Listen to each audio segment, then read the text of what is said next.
कुमार साहब हमारे लड़े तो उनको टिकट कांग्रेस ने नहीं दिया, तो मजबूरी में उनको निर्दलीय प्रत्याशी के रूप में लड़ना पड़ा। और मैं बता दूं कि दोनों राष्ट्रीय पार्टियों ने जितना मत प्राप्त किया था उनसे भी कहीं ज़्यादा मत वो अकेले प्राप्त किए थे। उस समय कांग्रेस और भाजपा दोनों कम वोट पाए थे और कुमार साहब बहुत बड़ी बहुमत से जीते थे। छत्तीसगढ़ के विधानसभा चुनाव में पाटन हाई प्रोफाइल सीट है, जहां पर काका और भतीजे की जो लड़ाई है वह जो है पूरे प्रदेश में चर्चा का विषय रहती है। लेकिन मैं आपको बता दूं कि बैकुंठपुर में भी 1991 में यहां पर काका भतीजे का जो है मुकाबला यहां पर विधानसभा चुनाव में हो चुका है। 31 मार्च 1991 को यहां पर विधानसभा चुनाव हुए थे बैकुंठपुर में, जहाँ पर जो खरबूजा राज परिवार के टी.एस. सिंहदेव जो वर्तमान में उप मुख्यमंत्री हैं, वहीं कोरिया कुमार स्वर्गीय रामचंद्र सिंहदेव यहाँ से चुनाव लड़े थे। जो रिश्ते में कोई रिलेशन तो नहीं था, लेकिन आपस में दोनों जो है एक दूसरे को काका भतीजा बोलते थे। रामचंद्र सिंहदेव यहाँ से 6 बार विधायक रह चुके हैं, जो निर्दलीय रूप से घोड़ा साहब से चुनाव लड़े थे। वहीं पर जो टी.एस. सिंहदेव हैं, क्योंकि पूरे सरगुजा संभाग में यहाँ पे एकमात्र सामान्य सीट बैकुंठपुर थी और बैकुंठपुर सामान्य सीट होने के कारण यहाँ से कांग्रेस पार्टी ने उन्हें टिकट दी थी। आप देखिए ये कुमार चौक है, ये स्वर्गीय रामचंद्र सिंहदेव की प्रतिमा है, जो यहाँ से बैकुंठपुर से 6 बार विधायक रह चुके हैं और एक बार वो निर्दलीय रूप से चुनाव लड़े थे यहाँ पर, और टी.एस. सिंहदेव को यहाँ से हार का सामना करना पड़ा था। उस जमाने के कुछ लोग हमारे साथ हैं, आप बताएंगे कि उस समय का जो चुनाव था, क्या लगता है आपको किस तरह का चुनाव हुआ था? चुनाव बहुत दिलचस्प था, क्योंकि जिस वक्त कुमार साहब हमारे लड़े तो उनको टिकट कांग्रेस ने नहीं दिया, तो मजबूरी में उनको निर्दलीय प्रत्याशी के रूप में लड़ना पड़ा। उसमें हमारे स्वर्गीय गुलाब चंद गुप्ता जी और मैं दोनों पैलेस गए और जब बात करने लगे कि कुमार साहब को बोले कि आप लड़ेंगे चुनाव, तो बोले यदि आप लोगों की इच्छा होगी तो लड़ेंगे हम चुनाव। और फिर वो हम लोगों की हिम्मत से फिर वो चुनाव भी लड़े और फिर एक तरफा उनको जीत हुई। दोनों राष्ट्रीय पार्टियां बीजेपी और कांग्रेस को मिलाने के बाद भी उनके वोट दोनों को मिलाने के बाद भी उनके वोट ज़्यादा हो गए थे।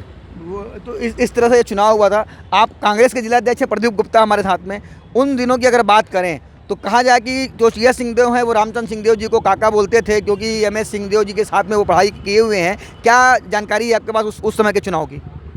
उस समय मैं तो कांग्रेस में था, युवक कांग्रेस का पदाधिकारी था और मैं टी.एस. सिंहदेव के साथ ही था, कांग्रेस का प्रचार कर रहा था।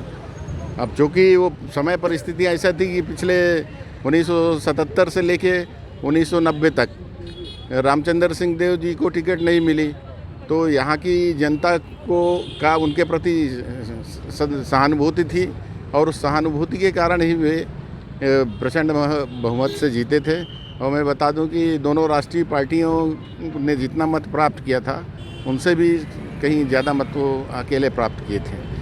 ये अहम बात है कि दोनों राष्ट्रीय पार्टियां कांग्रेस और भाजपा ने जितने वोट प्राप्त किए थे, दोनों पार्टियों की प्रत्याशियों की जमानत जब्त हो गई थी और निर्दलीय रूप से रामचंद्र सिंहदेव यहाँ से विधायक बने थे। हमारे साथ बैकुंठपुर के कुछ और लोग भी हैं, समाज सेवी अनुराग दुबे हैं।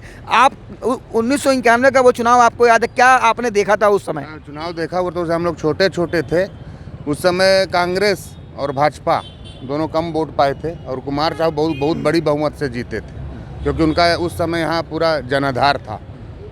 आज भी अगर वो उनकी यादें हैं, उसी की याद में आपके पीछे में देख लीजिए कुमार चौक बना हुआ है। क्या लगता है आपको, आपके यहाँ के व्यापारी हैं सुदीप अग्रवाल, क्या लगता है आपको 1991 का जो चुनाव था, एक बार रामचंद्र सिंहदेव जो यहाँ पे लगातार प्रतिनिधित्व किए थे, उनको निर्दलीय लड़ना पड़ा था, आपकी उम्र क्या रही होगी, क्या आपने देखा था? मेरी उम्र लगभग उस समय 16 साल थी और हम लोग बहुत छोटे थे। कुमार साहब का सरल व्यक्तित्व ऐसा था कि उनको कांग्रेस से टिकट नहीं मिली थी, उन्होंने निर्दलीय घोड़ा साहब से चुनाव लड़ा था और कांग्रेस से टी.एस. महाराज थे और भाजपा का तो याद नहीं, शायद द्वारका अंकल थे, ऐसा कुछ ध्यान है। दोनों का चुनाव इतने सरल स्वभाव से कुमार साहब ने चुनाव लड़ा था और यहीं पे सब ट्रकों में प्रचार प्रसार करते थे। वो कभी भी अपनी प्रतिद्वंदी का नाम जो है मन से नहीं लिया करते थे, चाहे वो कांग्रेस का हो या बीजेपी का, कभी किसी पार्टी का नाम नहीं लेते थे। वो अपना ही खाली जो भी काम करना है या हुआ है उस काम का ही बखान करते थे, जिसके प्रति उनको लगभग 35,000 से चुनाव, शायद ऐसा याद आ रहा है कि 35,000 वोटों से जीते थे वो।